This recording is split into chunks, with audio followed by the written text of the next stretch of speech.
The markets continue to rally towards the upside at a rapid pace. Every single dip is being bought up on the major indices, and there's no signs of slowing down. Welcome back to another weekly recap and a weekly outlook where I go over all the things that happened in the past week trading. We're also going to take a look at some of the watches coming into next week. Make sure to stick to the end of the video. I'm going to talk about 5 of my favorite watches coming into next week. With that being said, let's hop straight into my trading statistics just to give you guys a full updated P&L for the month of May. Ending off the month here up $113,000, 59% win rate, profit factor 4.0, daily win percentage 73%, with an average win to loss ratio of 2.78. And this month has been an absolutely fantastic month, one of my better months of the year. We end up having that continuous rally towards the upside on all the major indices, a lot of semis and memory names leading back towards the upside.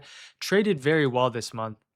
Overall, most of my big winners came earlier into the month on a couple overnight positions, but as you can see, the rest of the month was pretty solid. $7,000 week number one. The main week that made up majority of my P&L was week number two. A couple AMD trades and a few other trades as well. And then week number three and week number four slowed down just a little bit, but ended off the month strong with a couple solid trades towards the upside, putting me up about $114,000. As I mentioned, right, you might see this P&L right here. I've been trading for the past 7 years. The overall markets have been providing us with plenty of nice opportunities. So this right now is one of the best times to get into the markets. We not only have day trades working out, we have swing trades, we have long term. Basically, everything's going up. So this market right now is one of the best market conditions that we've been trading in ever since COVID, when we had that rally back towards upside. So hopefully you guys have been taking advantage of this market. If not, there's still going to be plenty of opportunity within the next couple of months to the next year. So expect the volatility to still be there. The swing trades, of course, for continuation. Really, all we've been doing is just longing the markets. On any major pullbacks, we've been looking for continuation towards the upside. We haven't really done anything that's out of the ordinary, right? We're doing what's working, and what's working right now is just longing the markets on every major dip. We're not trying to time the market. A lot of people say the markets can't go higher. Don't try and time a top. Trade with the trend, and that's what's been working, and we're going to continue to do so. That being said, let's go on to some of the things that we're looking for coming into this week, starting off with, of course, the economic calendar. Really, things to keep an eye out for. Most of these aren't really going to affect the market and not have as big of an impact. Of course, the ongoing war news doesn't have a significant impact on the market as well now. Most people, right, if you hear people talking about the war news, right, that has not impacted the market for about a month or two. So any major news event that we do have, if it doesn't impact the markets, or if the market's not having a big reaction, it's not going to matter as much. Coming into this week, we do have ISM manufacturing PMI that's going to be at 10 a.m. JOLTS opening on Tuesday. We have the ADP non-farm enrollment plus the ISM services on Wednesday. And then on Thursday, unemployment, followed up by Friday at 8:30. We have the non-farm enrollment change along with the unemployment rate. Let's pull up the earnings calendar. Last week, we had a couple notable earnings. We had Dell, which had a really solid push towards the upside. We also have a couple more earnings to keep an eye out for this week, primarily Broadcom. That's going to be Wednesday after close, along with CrowdStrike. So software has been heating up the past week. Microsoft, AVGO, Oracle. Now we had a bunch of nice setups towards the upside, so we'll take a look at those. But at least for this week, keep an eye out on Broadcom. That is going to be Wednesday after close. With that being said, let's hop straight into the charts.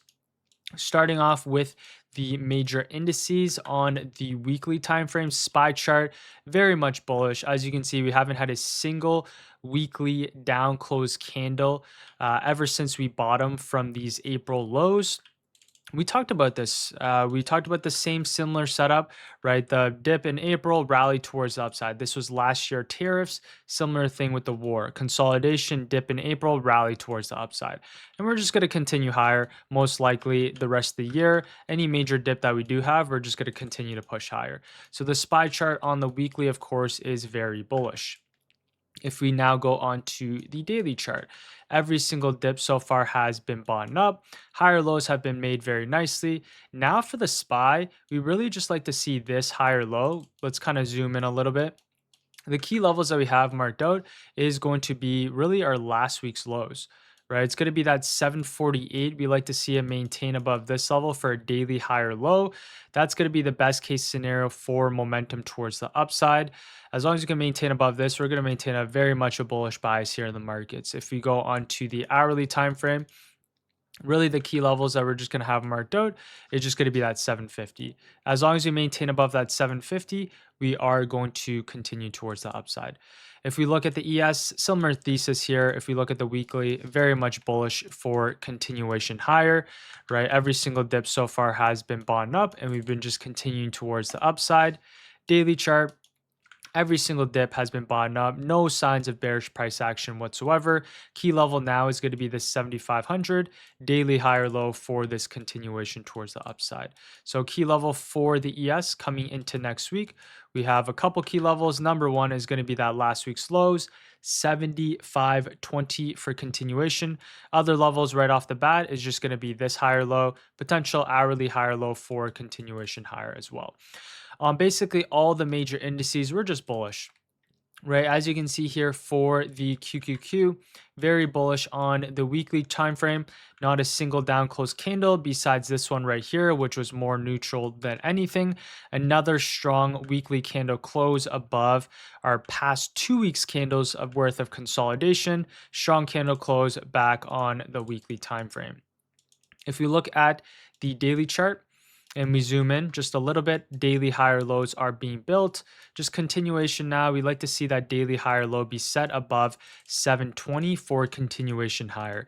If I put on these EMAs, you can see no signs of bearish price action whatsoever. Above the 9, above the 21 on the daily chart on both the SPY and the Qs. So until we can, at a minimum, break underneath the 9 and break underneath the 21, and if we want to see some bearish price action, we like to see at least the EMAs cross for a potential momentum shift, but that has not happened. So every single major dip, we're just going to continue along until that doesn't work, right? On the QQQ coming into this week, key levels that I have marked out is going to be our last week's lows, 722, at least on the hourly time frame here now, preferably maintain above that 735 for the most momentum back towards the upside.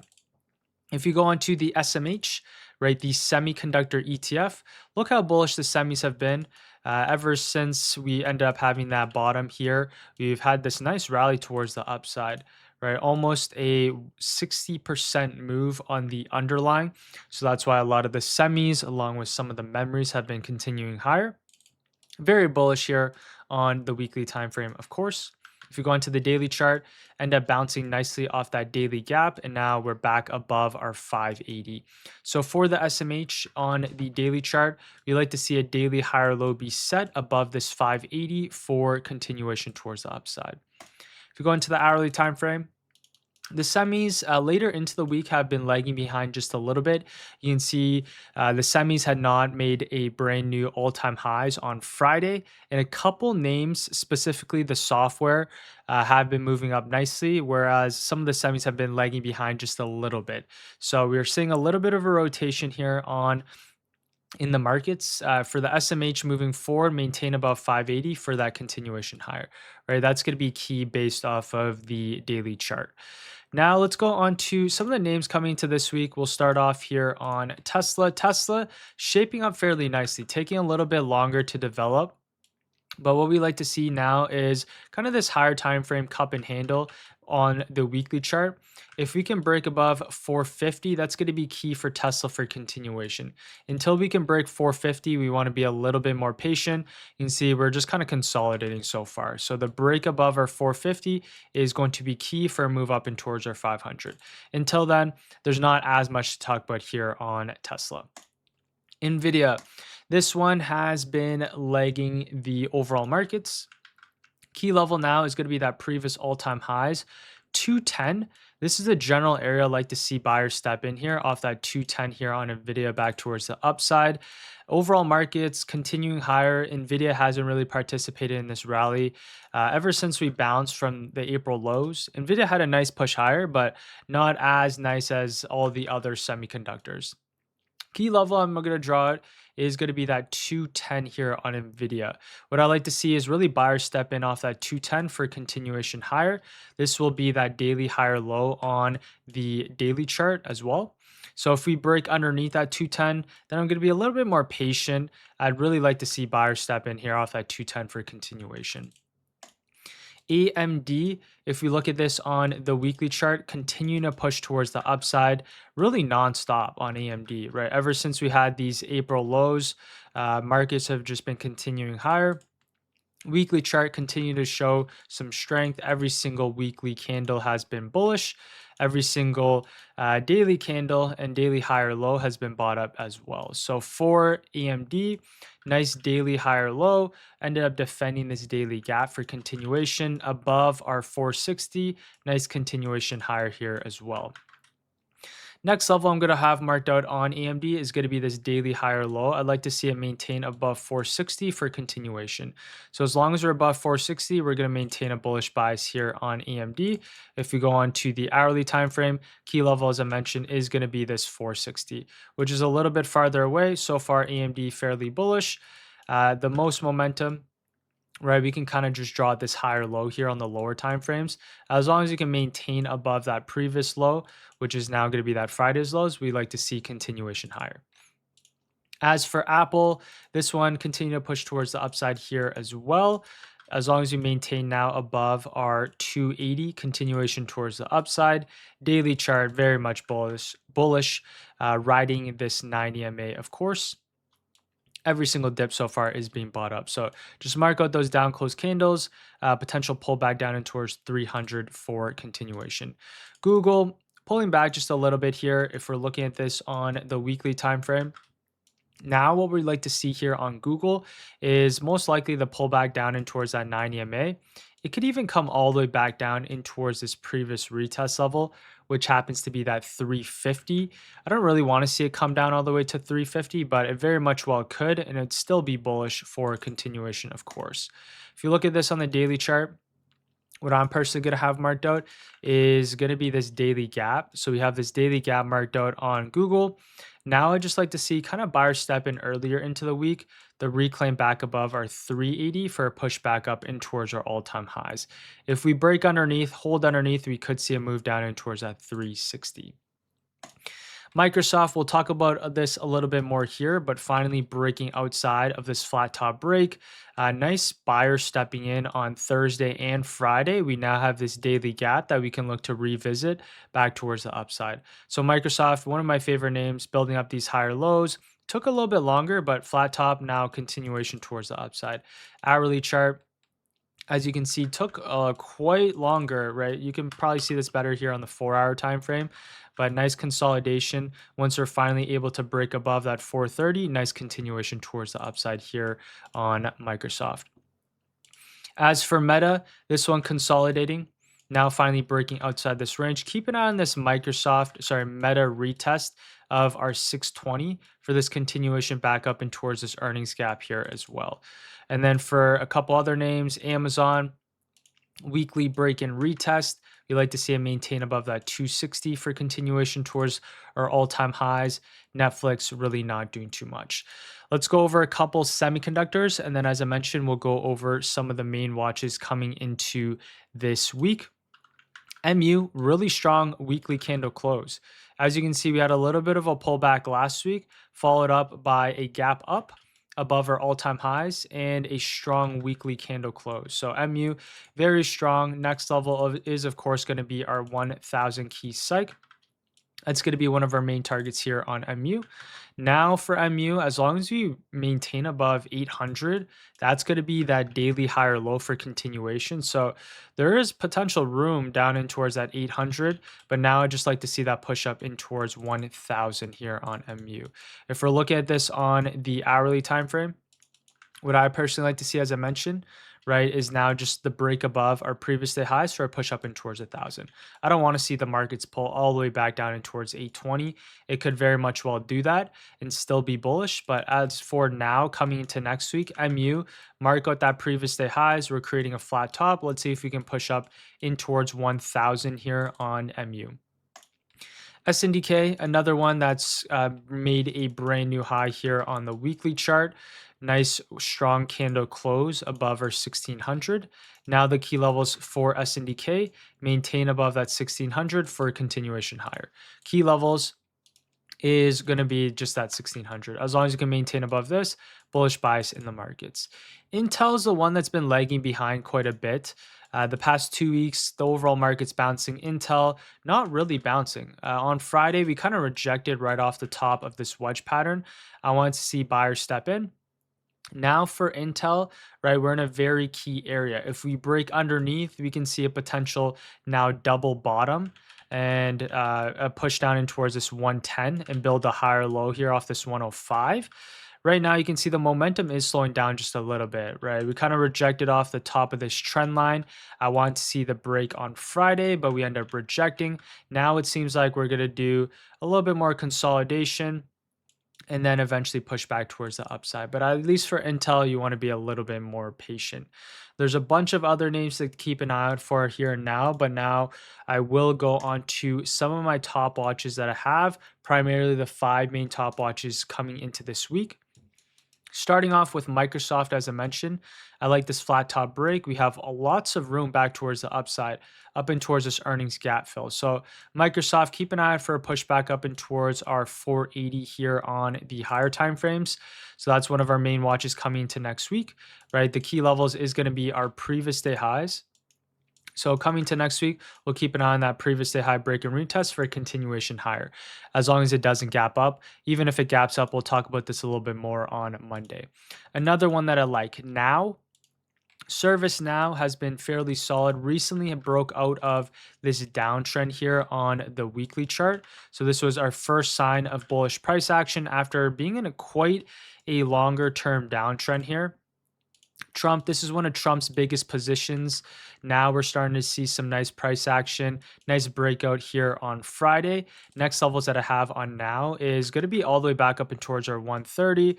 We have room all the way back up and towards our 150, or sorry, our 135. That's going to be one of our key levels, and 150 here. So now showing some nice strength, nice breakout, as I mentioned.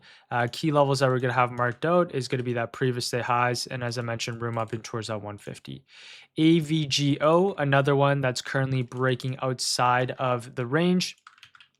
Retesting our previous all-time highs nicely here on the weekly chart. Nice buyers step in. Now I like to see this nice push towards the upside. AVGO, right, buyers are stepping in right off this 21. Finally having a nice strong candle close here on Friday. What I like to see now on AVGO is the hold above our previous all-time highs, continuation towards the upside here. So AVGO, one of my main watches coming into next week. Nice buyers that stepped in on Friday, of course. Oracle, another name that looks solid. A lot of these are, of course, software, right? Nice rotation into software last week. So now for Oracle, really breaking outside of our 200. Nice higher lows were being built on the daily. Nice continuation towards the upside, right? Filled a couple daily gaps that we have on the charts. We have room all the way back up and towards 250 here on Oracle. So coming into next week, keep an eye out on that previous day highs for a continuation up and towards that 250. Palantir, another name that has been lagging behind the overall markets, hasn't really done too much in the past 2 months. But as you can see, in the past 2 days, really strong buyers that are stepping in. We're now coming to closer to the top of the range. We had this kind of break and retest on the weekly. Now, if we can break back above that 160, we can see this nice pushback towards the upside here on Palantir. So let's keep an eye out on that 160 break coming into next week. The break above 160, continuation towards the upside. So as you can see right there, really software is going to be what we're going to pay attention to coming into next week, at least right off the bat. Overall markets continue to push towards the upside. So every single major dip that we've had, we're just going to continue to look for, right, any dips for, of course, continuation higher. So yeah, that's going to be it for me today. Hopefully you guys enjoyed this. If you did, appreciate if you guys drop a like and sub, and I will see you guys all tomorrow for my YouTube video. And then of course on Monday for the pre-market prep. All right, take care everyone. Have a great rest of the weekend. Peace.